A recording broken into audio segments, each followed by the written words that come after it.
kelas 4 SD. Itu ada lomba di kecamatan, jadi saya mulai menggeluti gandrung. Karena orang tua saya dulu juga seniman gandrung.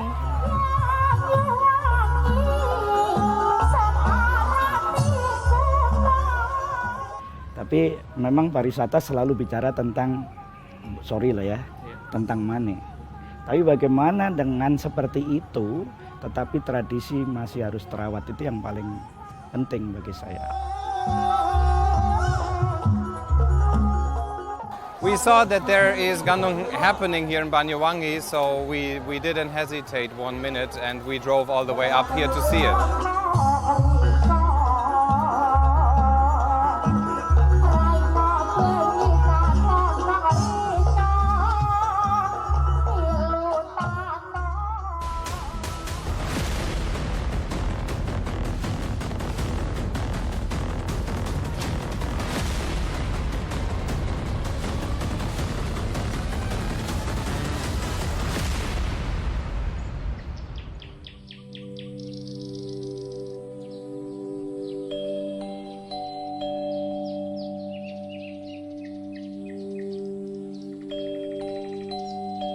The Sunrise of Java adalah julukan yang begitu melekat dengan Banyuwangi.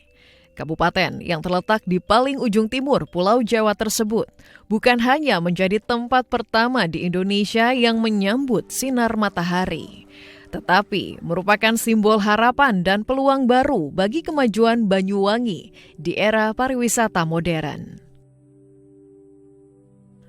Dalam 1 dekade terakhir, Banyuwangi telah melompat menjadi salah satu daerah wisata papan atas di Indonesia. Keberhasilan ini tidak terlepas dari kolaborasi antara pemerintah, masyarakat, dan sektor swasta yang saling mendukung dalam mengembangkan infrastruktur, memperbaiki aksesibilitas, dan meningkatkan fasilitas wisata. Beragam potensi kekayaan alam yang dimiliki Banyuwangi, mulai dari gunung-gunung megah dan pantai-pantai memesona dengan fenomena alam langka yang menakjubkan, hingga hutan-hutan yang rimbun menciptakan daya tarik yang luar biasa. Selain itu, penampilan adat istiadat dan keragaman budaya yang spektakuler semakin memperkaya pengalaman wisata di daerah ini. Banyuwangi kini bukan hanya sekedar destinasi, tetapi sebuah pengalaman yang wajib dikunjungi bagi para pelancong yang mencari keajaiban dan inspirasi.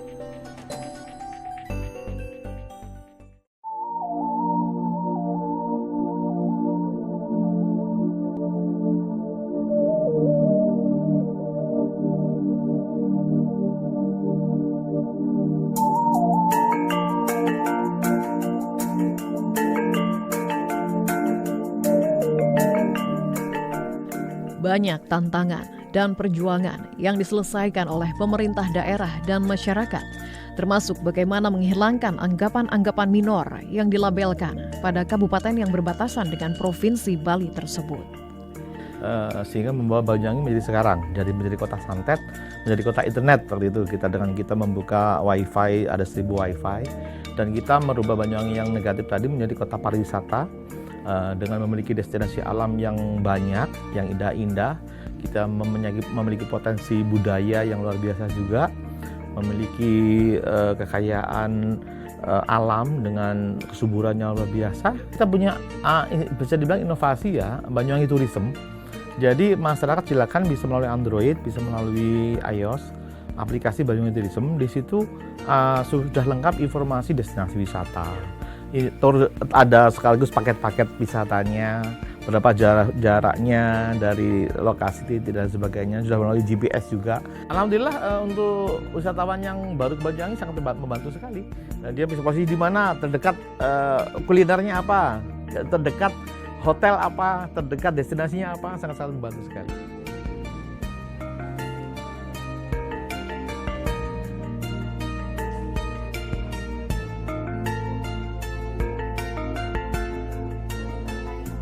Amenitasnya kita siapkan, termasuk hotelnya, rumahnya, kulinernya, agar dia seneng, biar dia menjadi link of state, biar tinggal di Banyuwangi lebih lama lagi dan akan kembali. Inilah salah satu yang bisa mungkin pertumbuhan ekonomi dari itu, termasuk salah satu cara sekarang adalah transportasi ini ada 3 kita.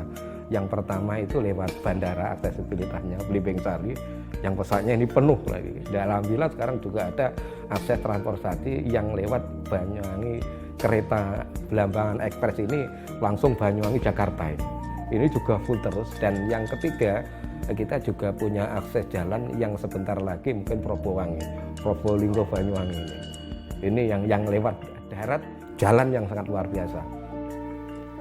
Dalam upaya mengoptimalkan sektor pariwisata di Kabupaten Banyuwangi, Kementerian Pariwisata terus berinovasi untuk mendorong pengembangan pariwisata internasional. Salah satu inisiatif yang menarik adalah program konektivitas pariwisata 3B yang menghubungkan Banyuwangi dengan Bali Barat dan Bali Utara. Paket wisata 3B dirancang sebagai upaya untuk mendistribusikan wisatawan yang sebelumnya terpusat di wilayah selatan Bali. Dengan Banyuwangi sebagai pintu masuk, program ini bertujuan untuk menyebarkan arus wisatawan ke Bali Barat dan Bali Utara, sehingga menciptakan pengalaman yang lebih beragam bagi para pelancong.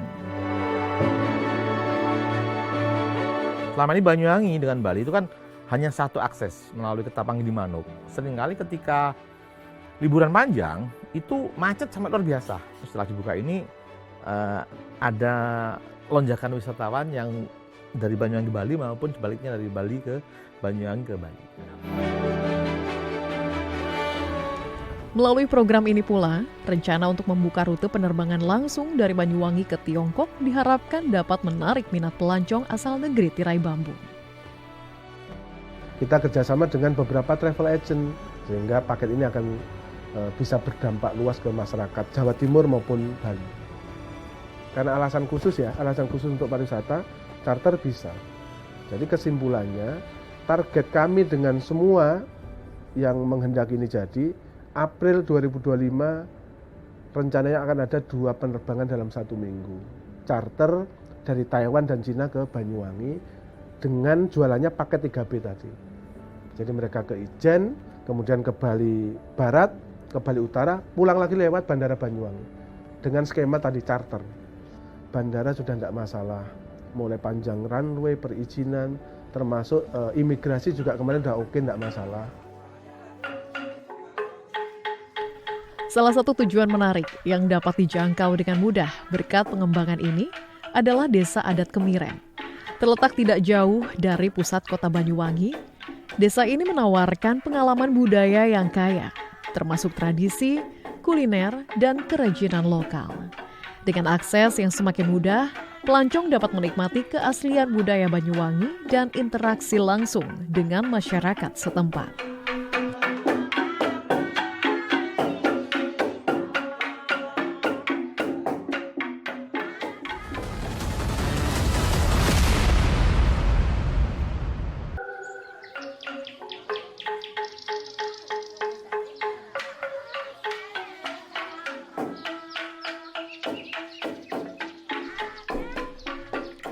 Setibanya di Kemiren, pengunjung akan disambut oleh suasana yang kental dengan kehidupan suku Osing, suku asli Banyuwangi yang masih memegang teguh adat istiadat dan kebudayaan mereka.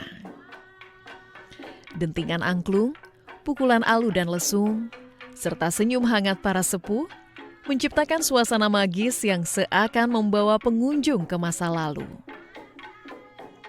Musik lesung bukan sekedar hiburan, tetapi juga sarana untuk memperkuat kebersamaan dan identitas masyarakat Osing yang hingga kini terus dilestarikan.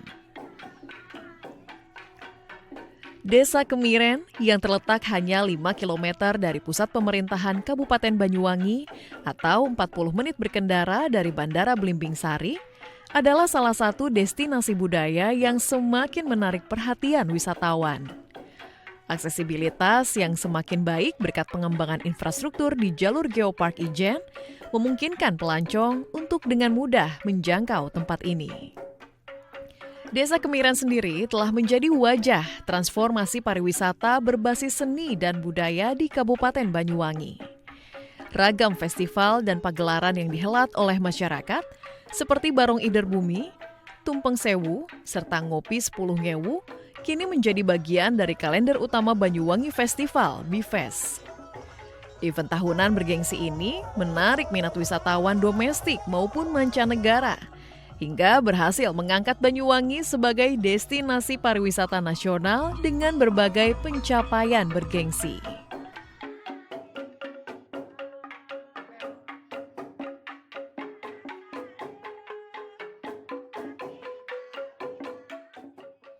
Masyarakat Kemiren ini mayoritas itu masyarakat Osing, Mas. Jumlah penduduknya itu kurang lebih itu 2.500 dengan KK 1.101, ya, kurang lebih semacam itu. Mata pencaharian dari masyarakat desa Kemiren itu adalah petani. Yang dirasakan dengan desa Kemiren sebagai desa wisata adat Osing ini, satu dalam sisi ekonomi. Wisata kalau tidak ditunjang dari kepedulian masyarakat tidak akan mungkin berjalan dengan lancar. Di sisi lain ekonomi masyarakat mulai meningkat. Yang dulunya masyarakat itu penghasilan dari pertanian, sekarang mulai membangun homestay semacam itu. Jadi inilah nilai-nilai yang untuk pendapatan masyarakat mulai bertambah. Semakin terkenalnya sebagai desa wisata, tempat wisata, otomatis kita itu akan kedatangan banyak investor yang masuk. Geliat pariwisata juga terlihat dari semangat masyarakat yang terlibat langsung di dalamnya. Kelompok Sadar Wisata Pokdarwis yang berada di bawah naungan Badan Usaha Milik Desa BUMDes berperan penting dalam memajukan ekosistem pariwisata desa ini. Salah satu inisiatifnya adalah membuka paket-paket wisata melalui kerjasama dengan agen perjalanan. Sehingga setiap sudut desa ini dapat diakses oleh wisatawan yang ingin mendalami budaya lokal. Tak hanya itu, Pokdarwis juga membantu warga menyulap rumah menjadi homestay yang nyaman, memberi kesempatan kepada tamu untuk merasakan kehidupan khas desa Kemiren secara langsung. Homestay saya di sini nih memang setelah COVID itu ya kenaikannya cukup signifikan juga dibanding tahun-tahun yang sebelumnya. Omsetnya per bulan, kalau yang bulan kemarin ini aja kurang lebih sudah 2 juta lebih, hampir 3 juta gitu, itu per bulan.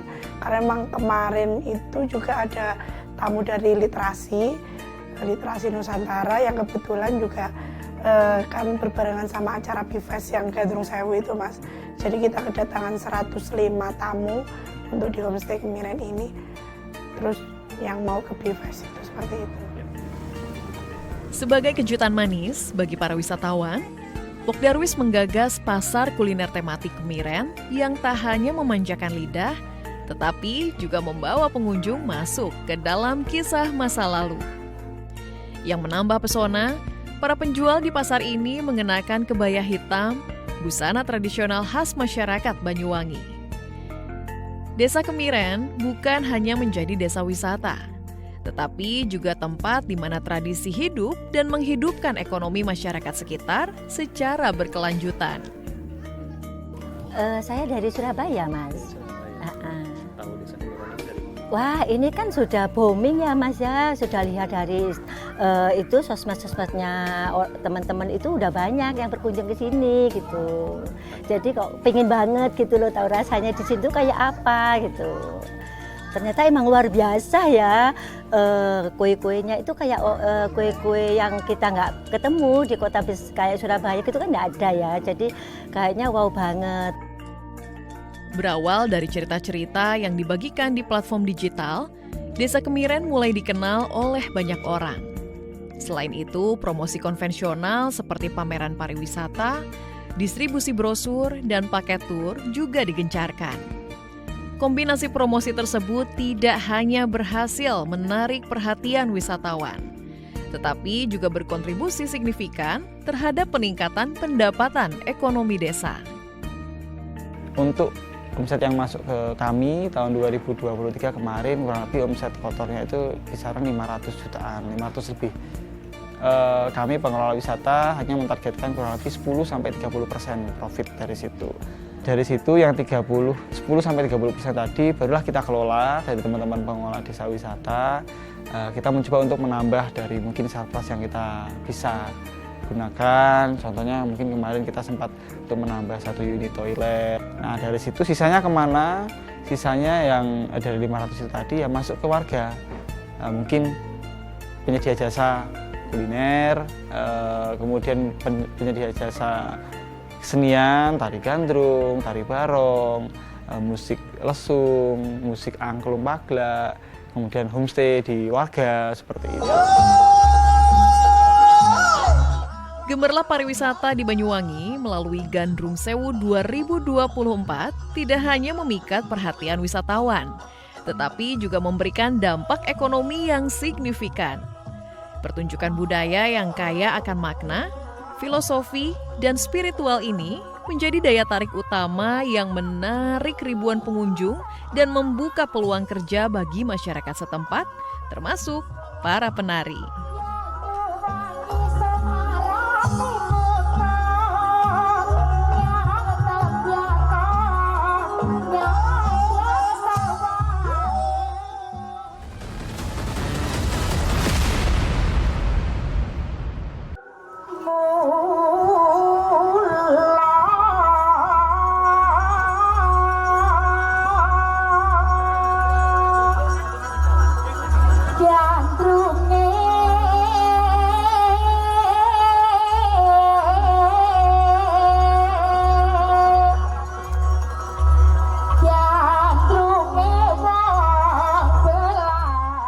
Selendang sampur merah berkibar memukau, seirama dengan merdunya alunan gending yang diiringi gerakan gemulai tangan Puspa Intan Ayu, seorang penari gandrung dari Banyuwangi. Puspa adalah satu dari ribuan anak muda yang meliukan tari gandrung, tarian asli bumi Belambangan. Meski hanya latihan, gerakan mereka sudah begitu luas yang menggambarkan keindahan seni tradisional yang telah mendarah daging sejak kecil. Penari merupakan siswa SD hingga SMA se-Banyuwangi yang terseleksi. Bukan sekedar menari atau bermain musik, tetapi juga menunjukkan kebanggaan dan kecintaan terhadap budaya daerah. Keterampilan yang dipersembahkan pun seolah menjadi magnet yang mengundang decak kagum. Gladi resik ini bahkan mampu menyedot minat wisatawan yang ingin menyaksikan penampilan asli mereka di acara utama nanti.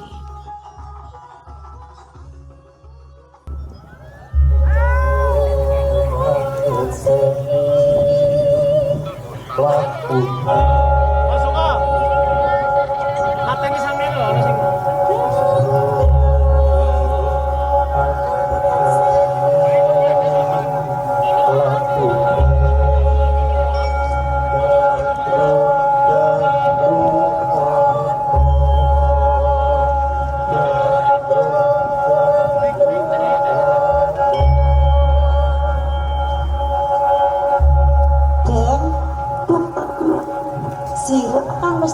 Gandrung muga tubuh iki bisa nyambangaken langsaraken napas wis wayahe gandrung gending wangadel sepatiane gending padha nonton.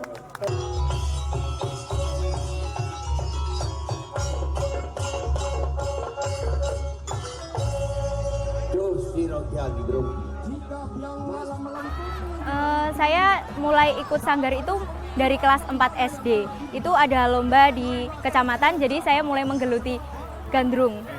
Karena orang tua saya dulu juga seniman gandrung. Setelah menjalani, saya sangat senang sih bisa ada di sini sampai detik ini bisa mengikuti Gandrung Sewu yang keempat mungkin. Saya juga melatih adik-adik saya, terus mengajak anak-anak SD mengulang anak SD juga.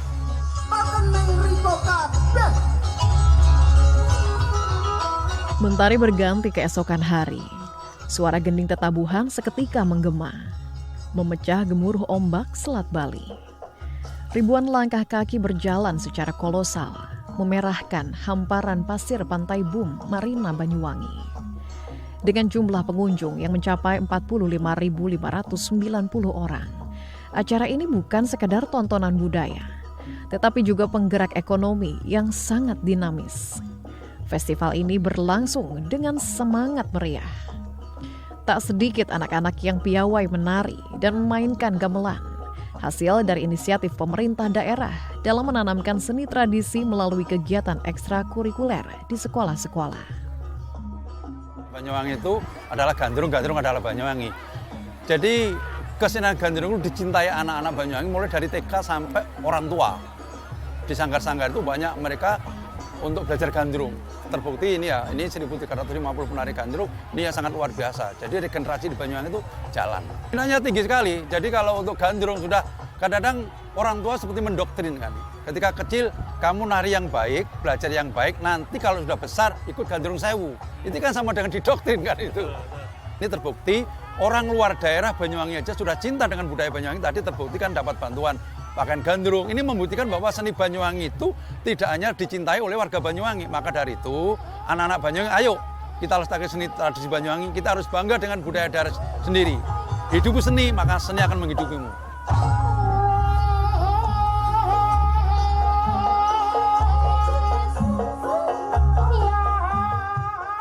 Mengusung tema Payung Agung, The Diversity of Culture, menjadi bukti nyata bahwa seni tradisi seperti gandrung tak hanya memukau secara budaya.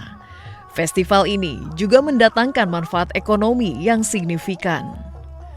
Dengan perputaran uang hampir mencapai 8 miliar rupiah, Gandrung Sewu berhasil melibatkan berbagai sektor kreatif seperti seniman, kurator, dan semua yang berperan dalam memperkaya pengalaman festival.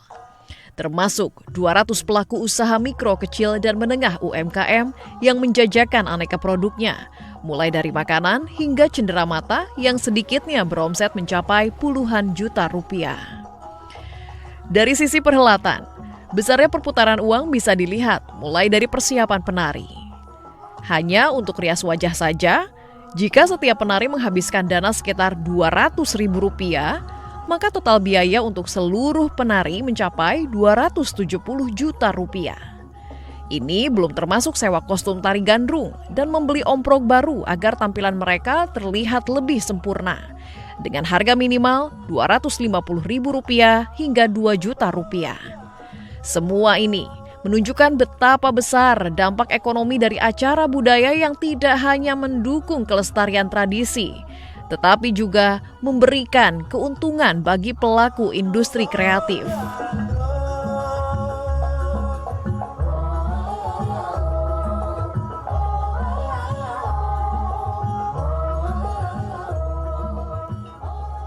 Tapi memang pariwisata selalu bicara tentang, tentang money. Tapi bagaimana dengan seperti itu, tetapi tradisi masih harus terawat, itu yang paling penting bagi saya. Alam juga terawat, tradisi terawat, norma-norma adat tetap berjalan seperti itu. Dan mudah-mudahan dengan cara seperti ini, percepatan ekonomi, kemudian memasarkan suatu daerah, menunjukkan ini loh ada kekhasan yang kalian bisa lihat, kalian bisa tinggal di sini dengan nyaman, apa itu namanya, masih sebut saja masih original lah ya. Jadi cara hidup sehari-hari itu yang menarik. Transformasi yang terjadi tidak hanya membawa citra positif, tetapi juga memberikan dampak yang signifikan terhadap pertumbuhan ekonomi yang awalnya hanya 4,09% di 2021, kini Banyuwangi mampu mencatatkan angka 4,68% di 2024.